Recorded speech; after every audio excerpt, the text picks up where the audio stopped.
할렐루야. 12월 1일 금요일 원포인트 큐티 가운데 오신 여러분들을 주님의 이름으로 사랑하고 축복합니다. 오늘 하나님께서 우리에게 주신 말씀은 로마서 14장 19절에서 23절까지의 말씀입니다.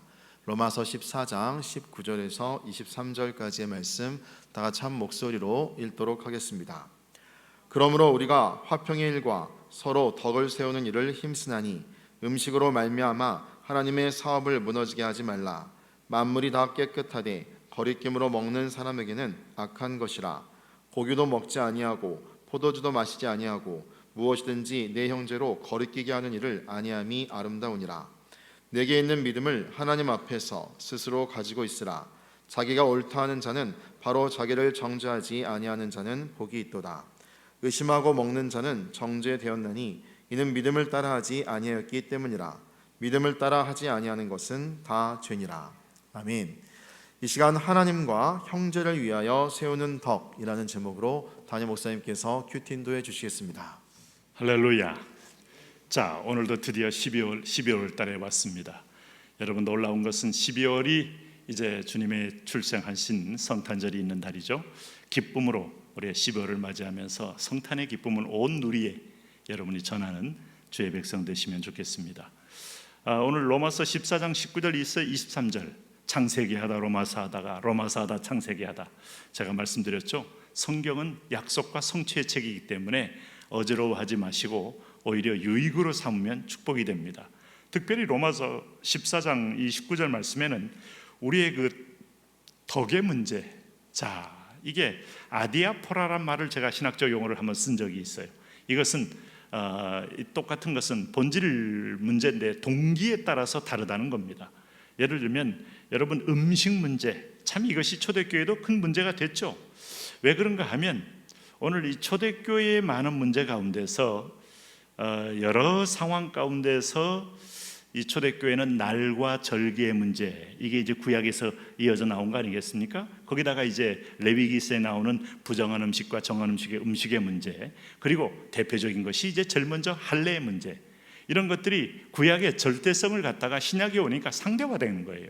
왜냐하면 그 자체가 상징성이 있기 때문입니다. 상징이라는 것은 마치 우리가 여행을 할 때 방향 표시판을 해주는 그런 방향 표시판과 같아요.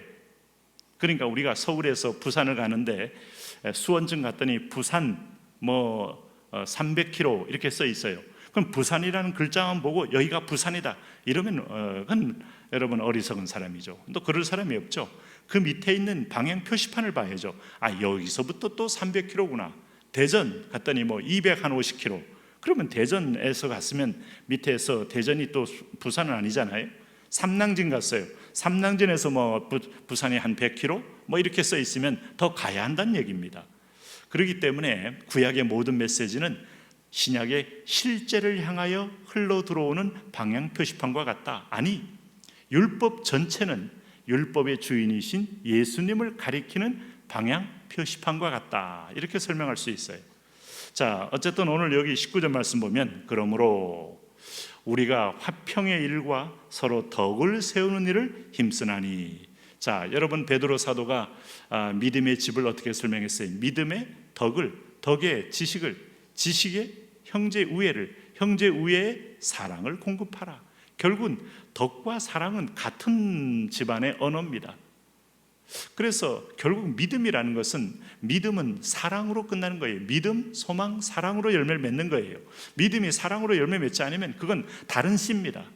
믿음이 분노로 열매 맺거나, 믿음이 사람을 판단하는 것으로 열매 맺거나, 믿음이 남을 예리하게 비판하는 것을 열매를 맺으면 다른 씨예요. 다른 영이 들어왔거나 다른 씨입니다. 성령의 씨는 믿음에서 소망을 가지고 사랑으로 열매를 맺는다. 그러므로 덕은 나를 위한 게 아니고 남을 위한 거예요. 옆에 있는 지체를 위한 거예요. 교회 안에는 믿음이 성숙한 사람도 있고 이제 갓 시작한 믿음의 어린아이도 있을 수 있죠. 그렇기 때문에 똑같은 사람이 똑같은 문제를 보고 똑같이 생각할 수가 없어요. 서로 자기 수준으로 이해할 수 있어요.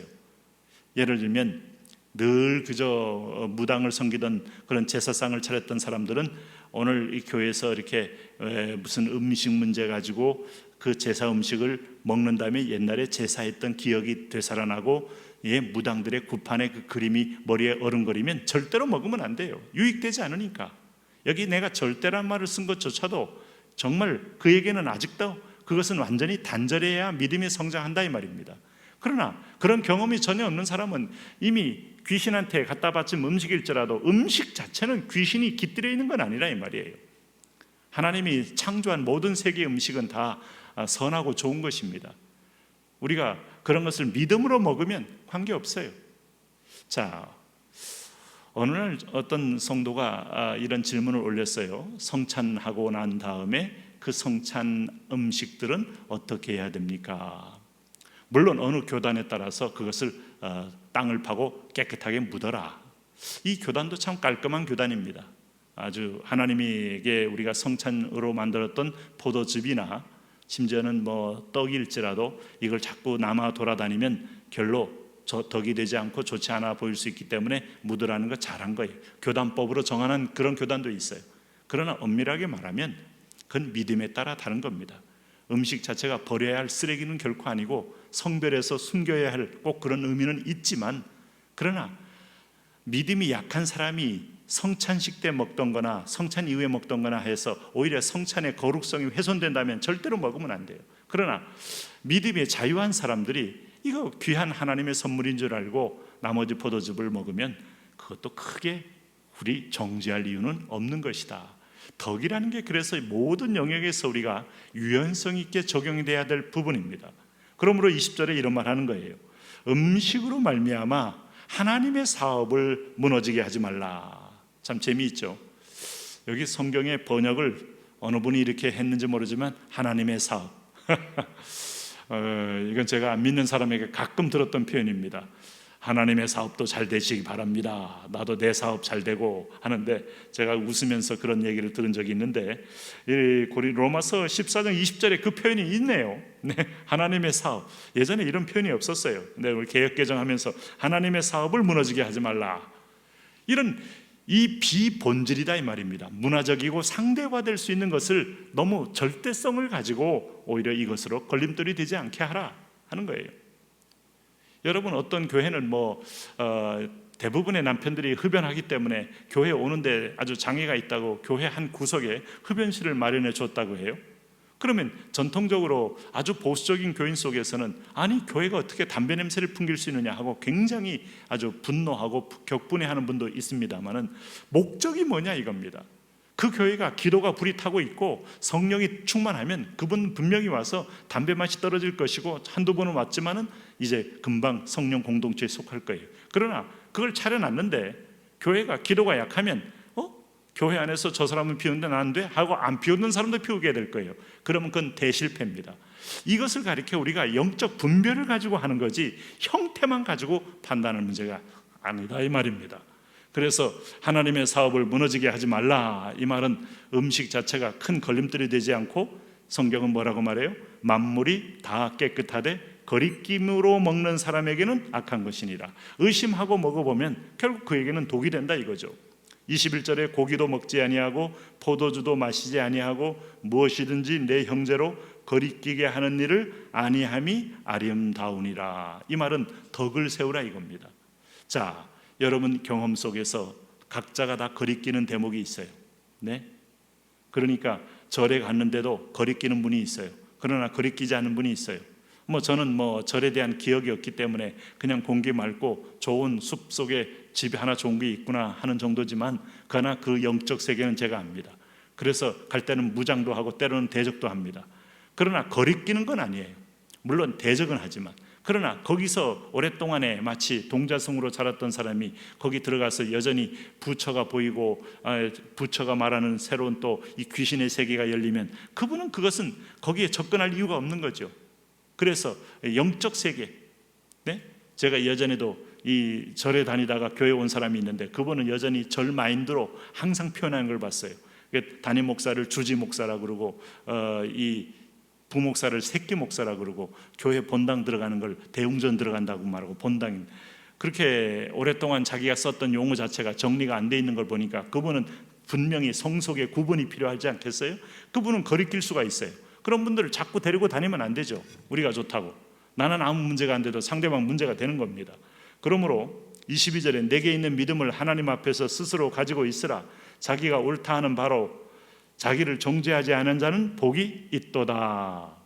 의심하고 먹는 자는 정죄되었나니 이는 믿음을 따라 하지 아니하였기 때문이라. 그러면 모든 것은 하나님을 믿는 그 주권을 믿는 신뢰와 믿음을 따라 하면 된다 하는 겁니다. 믿음으로 하지 않는 것은 다 죄니라. 굉장히 우리가 깊이 묵상해야 될 대목입니다.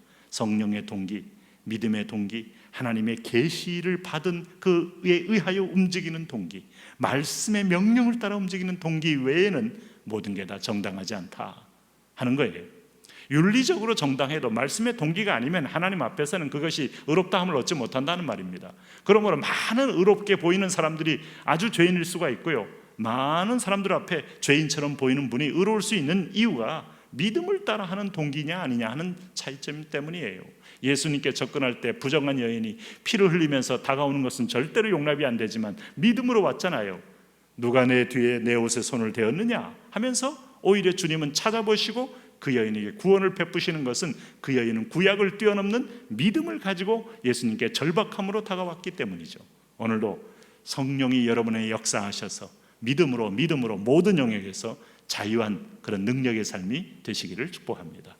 하나님, 믿음으로 승리하고 믿음으로 축복을 누리는 그 삶 되게 하여 주옵시고 오늘도 믿음으로 살아나가게 하여 주옵소서. 예수님 이름으로 기도합니다. 아멘.